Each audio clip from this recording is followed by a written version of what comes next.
वैशाख मास के कृष्ण पक्ष की एकादशी का नाम वरुथनी एकादशी है। एक बार धर्मराज युधिष्ठिर ने भगवान श्री कृष्ण से कहा, हे भगवान, वैशाख मास के कृष्ण पक्ष की एकादशी का क्या नाम है, उसकी विधि क्या है और उसे करने से किस फल की प्राप्ति होती है, ये सब आप विस्तार पूर्वक मुझसे बताइए। मैं आपको नमस्कार करता हूँ। तब धर्मराज युधिष्ठिर की बात सुनकर भगवान श्री कृष्ण कहने लगे, हे राजेश्वर, इस एकादशी का नाम वरुथनी है और यह सौभाग्य देने वाली, हर प्रकार के पापों को नष्ट करने वाली तथा अंत में मोक्ष प्रदान करने वाली है। यदि इस व्रत को कोई अभागिनी स्त्री करे तो उसे सुख और सौभाग्य की प्राप्ति होती है। इसी वरुथनी एकादशी के प्रभाव से राजा मांधाता स्वर्ग को गए थे। वरुथनी एकादशी का फल 10,000 वर्षों तक तप करने के बराबर होता है। कुरुक्षेत्र में सूर्य ग्रहण के समय 1 मन स्वर्ण दान करने से जो फल प्राप्त होता है, वही फल वरुथनी एकादशी के व्रत करने से मिलता है। वरुथनी एकादशी का व्रत करने से मनुष्य इस लोक में सुख भोग कर अंत में स्वर्ग लोक की प्राप्ति करता है।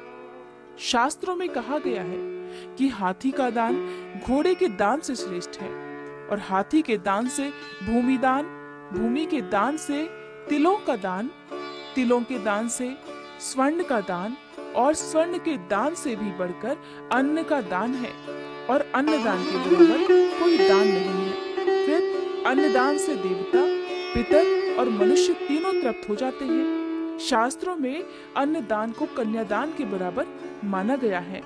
हे धर्मराज, वरुथनी एकादशी के व्रत से अन्नदान तथा कन्यादान दोनों के बराबर फल की प्राप्ति हो जाती है। जो मनुष्य लोभ के वश होकर कन्या का धन ले लेते हैं, वे प्रलय काल तक नरक में वास करते हैं या उन्हें अगले जन्म में बिलाव का जन्म लेना पड़ता है। जो मनुष्य प्रेम और धन सहित कन्या का दान करते हैं, उनके पुण्य को राजा चित्रगुप्त भी लिखने में असमर्थ हैं। उनको कन्यादान का फल प्राप्त होता है। हे धर्मराज, व्रत वाले दिन जुआ नहीं खेलना चाहिए। इस दिन पान खाना, दातुन करना, दूसरे की निंदा करना और पापी मनुष्यों के साथ बातचीत, इन सब का त्याग कर देना चाहिए। उस दिन क्रोध, मिथ्या भाषण का भी त्याग करना चाहिए। एकादशी के व्रत में नमक, तेल अथवा अन्न वर्जित माना जाता है। और हे राजन, आज के दिन जो भी एकादशी व्रत के महात्म्य को पढ़ता है, उसे 1000 गोदान का फल प्राप्त होता है। साथ ही इस दिन एकादशी का महात्म्य पढ़ने, सुनने अथवा दूसरों को सुनाने से भी 1000 वर्षों तक गंगा जी में स्नान करने जितना ही पुण्य की प्राप्ति होती है। हे धर्मराज युधिष्ठिर, अब मैं तुम्हें वरुथनी एकादशी व्रत की कथा सुनाता हूँ, ध्यान पूर्वक श्रवण करो। पौराणिक कथा के अनुसार एक बार नर्मदा नदी के तट पर मांधाता नाम के राजा का राज्य था। राजा की रुचि हमेशा धार्मिक कार्यों में रहती थी। वह हमेशा पूजा पाठ में लीन रहते और धार्मिक कार्य किया करते। एक बार की बात है, राजा जंगल में तपस्या में लीन थे कि अचानक तभी वहां एक जंगली भालू आया और उनका पैर चबाने लगा। राजा इस घटना से तनिक भी भयभीत नहीं हुए और घोर कष्ट सहते हुए भी अपनी तपस्या में लगे रहे। बाद में वह भालू राजा का पैर चबाते हुए उन्हें घसीटते हुए घने जंगल में ले गया। तब राजा मांधाता ने भगवान विष्णु से प्रार्थना की।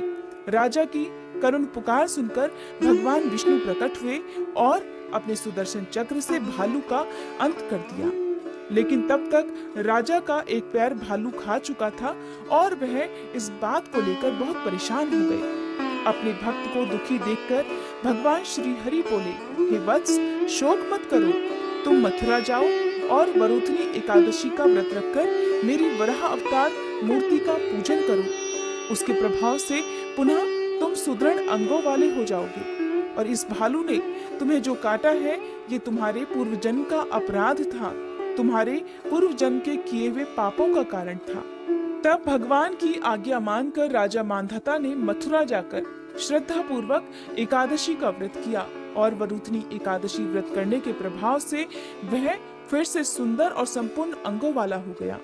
जिस तरह से वरुथनी एकादशी व्रत के प्रभाव से राजा मांधाता को कष्टों से मुक्ति मिली थी, उसी प्रकार से वरुथनी एकादशी व्रत का ये महात्म्य भक्तों के कष्टों से मुक्ति दिलाने वाला और मोक्ष प्रदान करने वाला है।